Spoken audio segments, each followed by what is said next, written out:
অনলাইনে নারী উদ্যোক্তাদের মধ্যে সব থেকে নির্লজ্জ বেহায়া বেয়াদব হচ্ছে এই তনি আপু। শাড়িটা এইভাবে লাইভে এসে পড়তে হবে কেন? বেয়াদব মহিলা। অনেকে আমাকে সমালোচক বলেন, আবার তাতে কিছু যায়ও না আসেও না, আমি উচিত কথা বলি সবসময়। দৌড়া ফকিন্নির ঘরে ফকিন্নি শালির যে শালি। হ্যাঁ, অনলাইনে তুমি কি অনলাইনের বাইরে? তুমি এত নিজের মোল্লা দাবি করো। হ্যাঁ, মেকআপ পরো না কেন?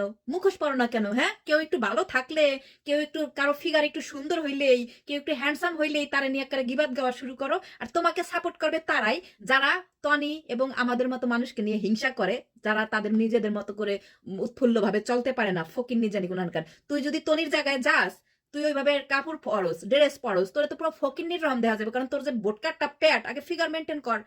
মানুষের নিয়ে সমালোচনা করে তো এত বানাইছো। তোমার তোমার ইসে তো গেলাম প্রোফাইলে, দেখলাম না তো একটা একটা ব্লগ তুমি বানাইছো নিজের নিজের যোগ্যতায়।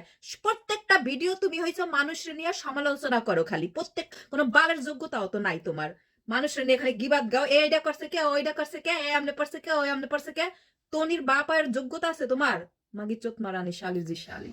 পরের নিয়ে সমালোচনা সারা তোমার পাতিলে, তোমার হাড়িতে তো চাল উঠবে না, চাল বুঝাও।